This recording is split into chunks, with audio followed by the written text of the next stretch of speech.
Maths lesson plan की series में आज का ये वीडियो हमारा 12वां वीडियो है। मैं हूं शुभम और आज की हमारी पाठ्य योजना का प्रकरण है बहुपद। तो चलिए शुरू करते हैं।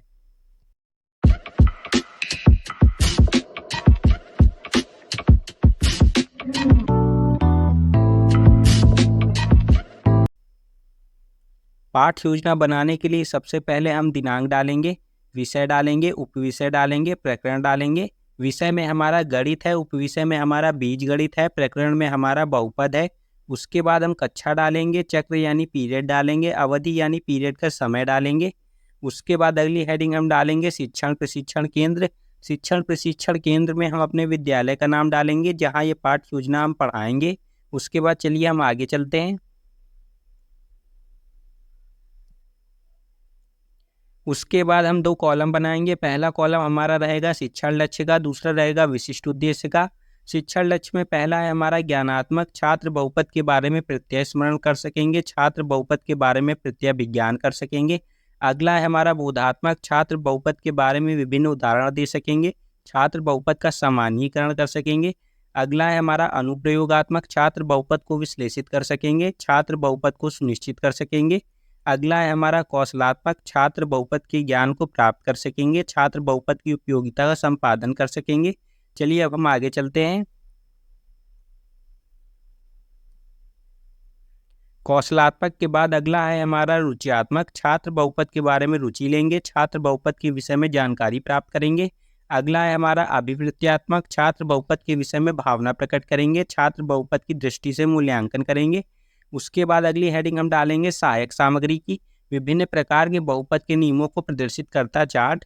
सहायक सामग्री के रूप में हम एक चार्ट का प्रयोग करेंगे। उसके बाद अगली हेडिंग हम डालेंगे पूर्व ज्ञान की। छात्र बहुपद के बारे में सामान्य जानकारी रखते हैं। चलिए अब हम नेक्स्ट पेज पे चलेंगे।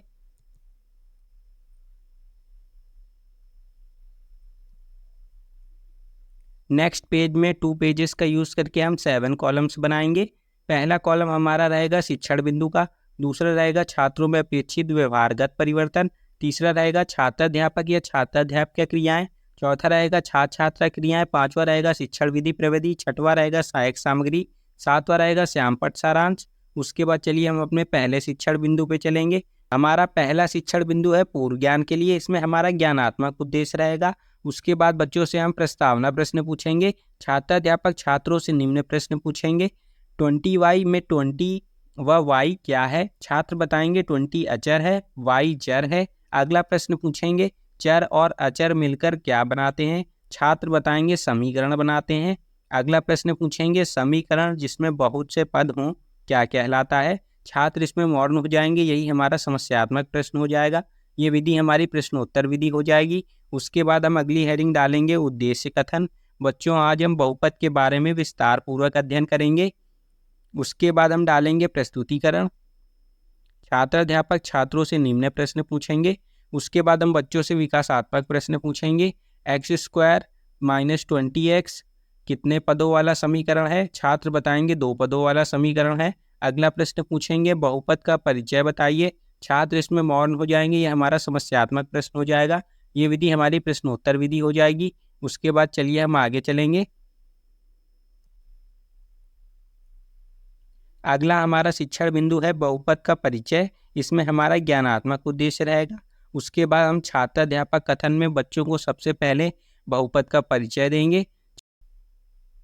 चर के लिए बहुपद fx में x की उच्चतम घात बहुपद की घात कहलाती है एवं घात के आधार पर बहुपद की पहचान होती है कि रैखिक है, द्विघातीय है या त्रिघातीय है। श्यामपट्ट पर हम बहुपद के कुछ एग्जाम्पल्स दे देंगे। fx बराबर ax + b ये एक रैखिक बहुपद है। fx बराबर ax² + bx + c ये एक द्विघातीय बहुपद है। fx बराबर ax³ + bx² + cx + d ये एक त्रिघातीय बहुपद है। छात्र ध्यानपूर्वक सुन रहे हैं, ये विधि हमारी व्याख्यान विधि हो जाएगी। उसके बाद चलिए हम नेक्स्ट पेज पे चलते हैं। नेक्स्ट पेज में हम अपनी हेडिंग डालेंगे आवृत्ति प्रश्न। fx बराबर ax + b कौन सा समीकरण है? छात्र बताएंगे एक रैखिक बहुपद है। अगला प्रश्न पूछेंगे fx बराबर ax² + b कौन सा समीकरण है? छात्र बताएंगे ये द्विघातीय बहुपद समीकरण है। ये विधि हमारी प्रश्नोत्तर विधि हो जाएगी। उसके बाद हम अपने अगले शिक्षण बिंदु पे चलेंगे। अगला हमारा शिक्षण बिंदु है द्विघातीय बहुपद में शून्यांकों तथा गुणांक में संबंध। इसमें हमारा बोधात्मक उद्देश्य रहेगा।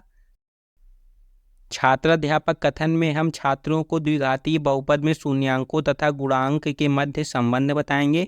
बहुपद f(x) बराबर ax² plus bx plus c में शून्यांकों का योग है -b/a, अर्थात -x का गुणांक अपॉन x² का गुणांक। शून्यांकों के योग के बाद अगला हम बताएंगे शून्यांकों का गुणनफल। शून्यांकों का गुणनफल होता है c/a, अर्थात अचर पद अपॉन x² का गुणांक। बच्चों को एग्जाम्पल के लिए हम एक क्वेश्चन दे देंगे। f(x) बराबर 4x² प्लस 2x प्लस 3 में शून्यांकों का योग होगा -2/4 और शून्यांकों का गुणनफल होगा 3/4। छात्र ध्यानपूर्वक सुन रहे हैं, ये विधि हमारी व्याख्यान विधि हो जाएगी। छात्रों के समझने के लिए हम शून्यांकों का योग और शून्यांकों के गुणनफल का फॉर्मूला श्याम पट्ट पर लिख देंगे। उसके बाद हम बच्चों से आवृत्ति प्रश्न पूछेंगे। शून्यांकों का योग बताइए, छात्र बताएंगे -b/a।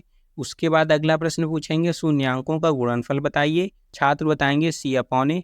ये विधि हमारी प्रश्नोत्तर विधि हो जाएगी। उसके बाद चलिए हम अपने अगले शिक्षण बिंदु पे चलेंगे।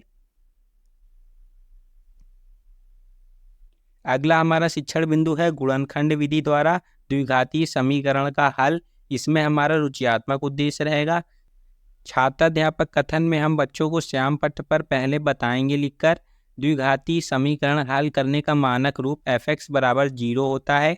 इस विधि में बहुपद f(x) बराबर 0 करके समीकरण को हल करके x के दो मान निकालते हैं, क्योंकि द्विघातीय समीकरण में x की घात 2 रहती है। छात्र ध्यानपूर्वक सुन रहे हैं, ये विधि हमारी व्याख्यान विधि हो जाएगी। उसके बाद हम बच्चों से आवृत्ति प्रश्न पूछेंगे। द्विघातीय समीकरण का हल करने का मानक रूप क्या होता है, छात्र बताएंगे f(x) बराबर 0। अगला प्रश्न पूछेंगे द्विघातीय समीकरण में चर की घात कितनी होती है, छात्र बताएंगे 2 होती है। ये विधि हमारी प्रश्नोत्तर विधि हो जाएगी। उसके बाद चलिए हम नेक्स्ट पेज पे चलेंगे। नेक्स्ट पेज पे हमारी पहली हेडिंग पड़ेगी निरीक्षण कार्य। छात्राध्यापक छात्रों को श्यामपट्ट सारांश अभ्यास पुस्तिका में लिखने को कहेंगे और स्वयं निरीक्षण करेंगे। पाठ के मूल्यांकन के लिए हम बच्चों से मूल्यांकन प्रश्न पूछेंगे। द्विघातीय बहुपद की घात बताइए। अगला प्रश्न पूछेंगे द्विघातीय बहुपद को हल करने का मानक रूप बताइए। अंत में हम बच्चों को गृह कार्य दे देंगे।